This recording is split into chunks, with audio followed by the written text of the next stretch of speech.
അസ്സലാമു അലൈക്കും വറഹ്മത്തുള്ളാഹി വബറകാതുഹു. പാർലമെന്റ് ഇലക്ഷന് മുന്നോടിയായി കേന്ദ്ര സർക്കാർ CAA നടപ്പിലാക്കി കഴിഞ്ഞു. ന്യൂനപക്ഷങ്ങൾക്ക് വലിയ ഭീഷണിയായിക്കൊണ്ടാണ് CAA നടപ്പിലാക്കി വന്നിട്ടുള്ളത്.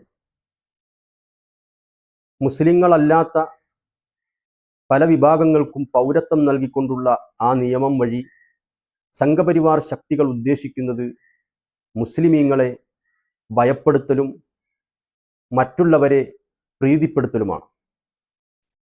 ഒരിക്കലും ഇത്തരത്തിലുള്ള ഒരു നിയമത്തിലൂടെ മുസ്ലിംകളെ ഭയപ്പെടുത്താൻ കഴിയുകയില്ല. നൂറ്റാണ്ടുകൾക്കപ്പുറത്ത് മുത്തുനബി സല്ലല്ലാഹു അലൈഹി വസല്ലമ തങ്ങൾ പരിശുദ്ധ ഇസ്ലാമിൻ്റെ പ്രബോധനവുമായി കടന്നു വന്ന സാഹചര്യത്തിൽ 40 വയസ്സുവരെ തന്നെ സ്നേഹിച്ച മുത്തുനബി സല്ലല്ലാഹു അലൈഹി വസല്ലമ തങ്ങളെ എല്ലാ നിലയിലും അംഗീകരിച്ച ജനങ്ങൾ പരിശുദ്ധ ഇസ്ലാം എന്ന മഹത്തായ പ്രസ്ഥാനത്തിൻ്റെ പ്രബോധനവുമായി അവരിലേക്ക് ഇറങ്ങിച്ചെന്നപ്പോൾ അവർ ഏൽപ്പിച്ച ക്രൂരമായ പീഡനങ്ങൾ, മുത്തുനബി സല്ലല്ലാഹു അലൈഹി വസല്ലമ തങ്ങളെ കൊണ്ട് വിശ്വസിച്ചവരെ അവർക്കെതിരിലും അവരിൽ നിന്നുണ്ടായ ക്രൂരമായ പീഡനങ്ങൾ, അവർക്കെതിരിൽ ഏർപ്പെടുത്തപ്പെട്ട ഉപരോധങ്ങളൊക്കെ ചരിത്രം ഒരിക്കലും മറക്കാൻ കഴിയുകയില്ല. തിരുനബി സല്ലല്ലാഹു അലൈഹി വസല്ലമ തങ്ങൾക്കും അനുയായികൾക്കും മുശ്രിക്കീങ്ങളുടെ ക്രൂരമായ പീഡനങ്ങൾ നേരിടേണ്ടി വന്നു. വർഷങ്ങളോളം അവർക്കെതിരിൽ ശത്രുക്കൾ ഉപരോധം ഏർപ്പെടുത്തിയതായി ചരിത്രത്തിൽ കാണാൻ കഴിയും. ഭക്ഷണ സാധനങ്ങൾ തടഞ്ഞു വെച്ചുകൊണ്ട് വർഷങ്ങളോളം മുത്തുനബി സല്ലല്ലാഹു അലൈഹി വസല്ലമ തങ്ങളും അനുയായികളും പച്ച പുല്ലുകൾ കഴിച്ച് ജീവിതം കഴിച്ചുകൂട്ടിയ സാഹചര്യം വരെ ഉണ്ടായി. അവർക്കെതിരിൽ ഏർപ്പെടുത്തപ്പെട്ട ക്രൂരമായ പീഡനങ്ങളിൽ പലരും രക്തസാക്ഷികളാകേണ്ടി വന്നു.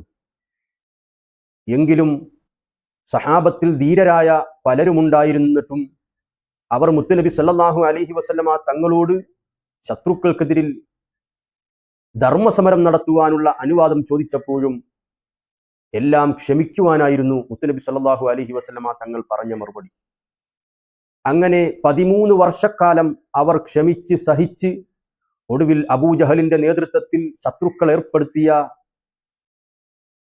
പൗരത്വ നിയമപ്രകാരം മുത്തുനബി സല്ലല്ലാഹു അലൈഹി വസല്ലമ തങ്ങളും സഹാബത്തും അള്ളാഹുവിൻ്റെ നിർദ്ദേശപ്രകാരം സ്വന്തം നാട് വിട്ട്, ജന്മനാട് വിട്ട് വിദേശമായ മദീനയിലേക്ക് യാത്രയായി. അവിടെയും അവരെ സ്വൈര്യമായി ജീവിക്കാൻ ശത്രുപക്ഷം അനുവദിച്ചില്ല. ക്രൂരമായ പീഡനങ്ങൾ അവിടെയും തുടർന്നു. തിരുനബി സല്ലല്ലാഹു അലൈഹി വസല്ലമ തങ്ങളും സഹാബത്തും മദീനയിൽ സ്വൈര്യമായി ജീവിക്കുന്നതിൽ ദേഷ്യം പൂണ്ട ശത്രുക്കൾ സർവസന്നാഹങ്ങളുമായി മുത്തുനബിക്കെതിരിൽ പടക്കോപ്പ് കൂട്ടി. ഒടുവിൽ ഹിജ്റയുടെ 2-ാം വർഷം അല്ലാഹു സുബ്ഹാനഹു വ തആല ആദ്യത്തെ സ്വാതന്ത്ര്യ സമരത്തിനുള്ള അനുമതി കൊടുത്തു. അതായിരുന്നു ബദർ യുദ്ധം.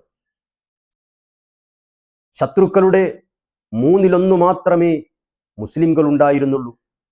അംഗബലം കൊണ്ടും ആയുധബലം കൊണ്ടും എല്ലാം മുസ്ലിംകളെക്കാൾ സർവശക്തരായിരുന്ന ശത്രുക്കൾ അബൂജഹലിന്റെ നേതൃത്വത്തിൽ മുത്തുനബി സല്ലല്ലാഹു അലൈഹി വസല്ലമ തങ്ങളെയും സ്വഹാബത്തിനെയും പരാജയപ്പെടുത്താൻ വന്നപ്പോൾ അവർക്ക് കൈമുതലായി ഉണ്ടായിരുന്നത് അള്ളാഹുവിലുള്ള അചഞ്ചലമായ വിശ്വാസവും മുത്തുനബി സല്ലല്ലാഹു അലൈഹി വസല്ലമ തങ്ങളോടുള്ള ഹൃദ്യമായ സ്നേഹവും മാത്രമായിരുന്നു.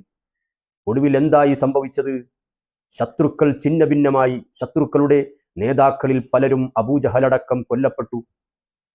അങ്ങനെ മുസ്ലിംകൾ ആ സ്വാതന്ത്ര്യ സമരത്തിൽ വിജയത്തിന്റെ വെണ്ണിക്കൊടി പാറിപ്പിച്ചു.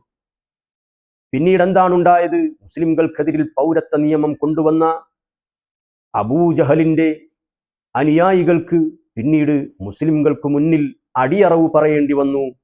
ഒടുവിൽ സ്വന്തം ജന്മനാടടക്കം മുഴുവനും മുസ്ലിംകൾ പിടിച്ചെടുക്കുകയാണ് ഉണ്ടായത്. ഇതായിരുന്നു ചരിത്രം.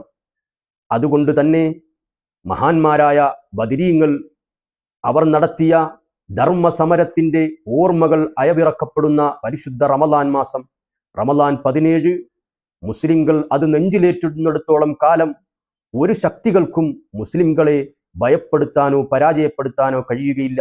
ബദരീങ്ങൾ ഞങ്ങളുടെ കൂടെയുള്ളിടത്തോളം കാലം ഞങ്ങൾക്ക് മറ്റൊന്നിനെയും മറ്റാരെയും ഭയമില്ല, ഭയപ്പെടുകയുമില്ല. അല്ലാഹു സുബ്ഹാനഹു വ തആല മഹാന്മാരായ ബദരീങ്ങളുടെ ബറക്കത്ത് കൊണ്ട് മുസ്ലിംകൾക്ക് ഇസ്സത്ത് പ്രദാനം ചെയ്യുമാറാകട്ടെ. ആമീൻ യാ റബ്ബൽ ആലമീൻ. അസ്സലാമു അലൈക്കും വറഹ്മത്തുള്ളാഹി വബറകാതുഹു.